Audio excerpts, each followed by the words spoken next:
أعوذ بالله من الشيطان الرجيم بسم الله الرحمن الرحيم الحمد لله رب العالمين والصلاة والسلام على أشرف المرسلين سيدنا وحبيبنا محمد صلى الله عليه وسلم القائل يحمل هذا العلم من كل خلف عدوله ينفون عنه تحريف الغالين وانتحال المبطلين وتأويل الجاهلين وعلى آله حق قدر ومقدار العظيم. Brothers and sisters, Assalamu alaikum wa rahmatullahi ta'ala wa barakatuh. I welcome you to the 12th episode of An-Nawawi's 40 Hadith collection. Al-Imam An-Nawawi is Abu Zakaria Yahya ibn Sharaf, who died 676 after Hijrah. Today we are going to study a very important hadith that is narrated on the authority that is on the authority of Al-Hasan. And Al-Hasan is actually the grandson of the Prophet Muhammad, peace and blessings be upon him. They are twins. So you have Al-Hasan wal Hussein radiallahu anhuma. They are the sons of Fatima alayha salam, and also their father is Ali ibn Abi Talib. They are considered to be Sibta Rasulillah sallallahu alayhi wasallam because they are his grandsons, and they grew up. They were the children he saw, because in the Prophet's household, as we know quite well, there were no children because most of them didn't grow up in the presence of the Prophet, and as a result, they are known to be the children of the Prophet Muhammad, peace and blessings be upon him. And the Prophet is also reported to have said, Ibnis hadha sayyidun. He says they are his children. Al-Hasan, for example, even his father, Ali ibn Abi Talib, is proud of having them. He says in some poetic lines, he says, Muhammadun in-nabiyyu akhi wa sihri, wa Hamzatu sayyidu shuhada'i ammi, wa Ja'farun alladhi yadha wa yumsi, yatiru ma'al malaikati ibn ummi, wa bintu Muhammadin sakani wa ursi, مشوب اللحم بدمي ولحمي وسبت أحمد ولداي منها فأيكم له سهم كسهم.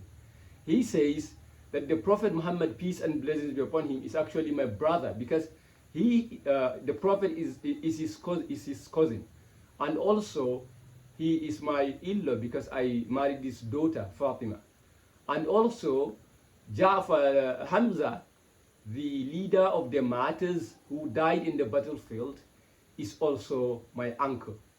And also Ja'far, who is known to wander around, to walk around or to fly with the angels, is my brother, is given birth to by my mother.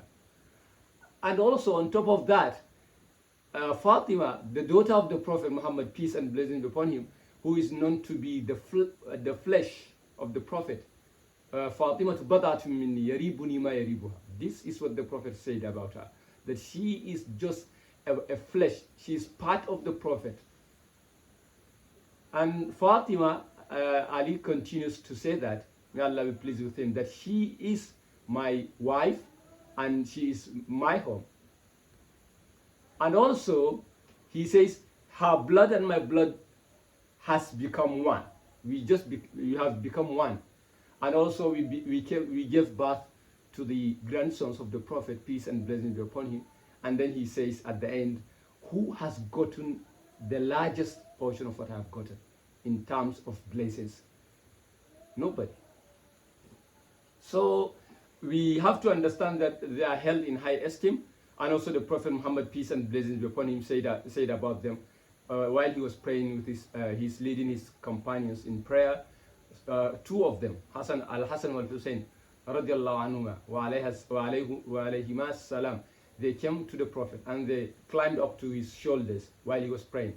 After the prayer was completed, the Prophet turned and looked at the audience, looked at the people and said, Ala ukhbirukum bi khayrin nasi jaddan wa jadda, ala ukhbirukum bi khayrin nasi aban wa umman, ألا أخبركم بخير الناس عما وعمة ألا أخبركم بخير الناس خالا وخالة.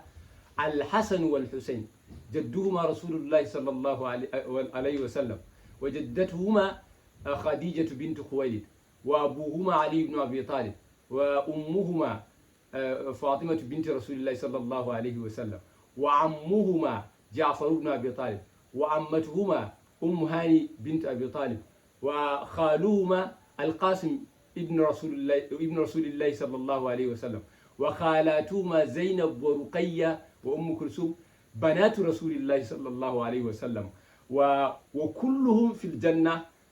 And he also says وهما في الجنة ومن أحبهما في الجنة.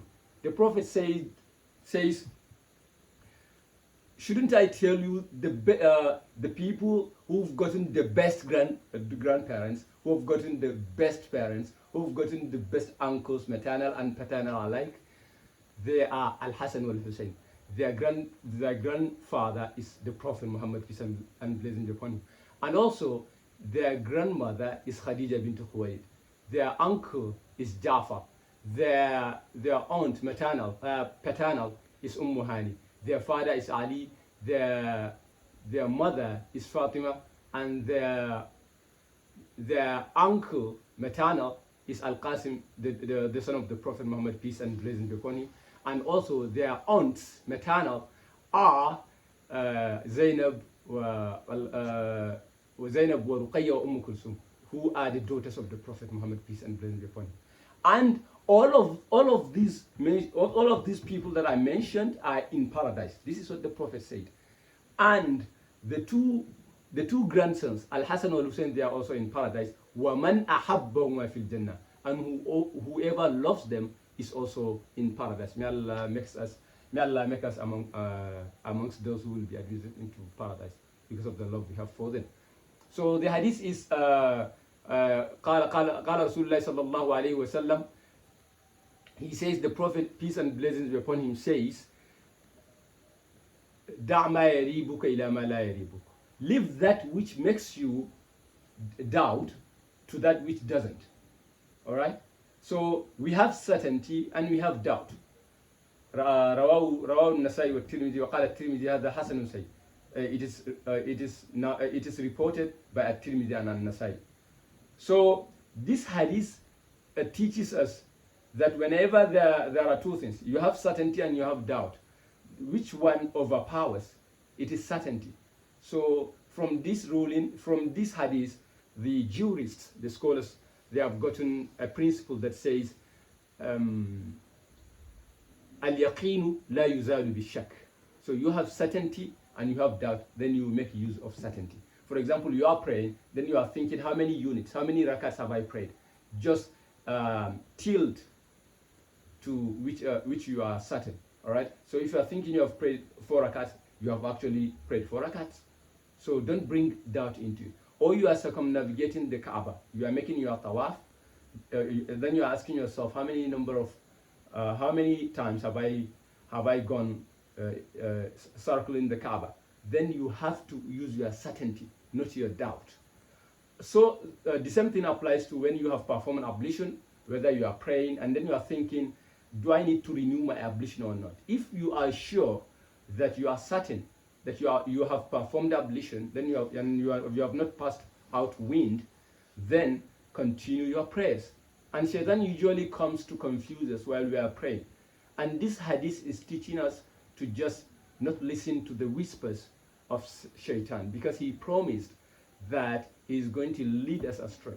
And for example, he has led people astray. So if you go to some places, bad places, he has led them astray. And for the people who continue to pray, he will be bringing confusion into their prayers. Who are doing devotional practices, he will be bringing confusion. He will be telling you, whispering to you, maybe you are mistaken, you have not done it correctly. So don't listen to those whispers. This is what this hadith is teaching us. And I hope you learn from this hadith. Wassalamu alaikum wa rahmatullahi ta'ala wa barakatuh.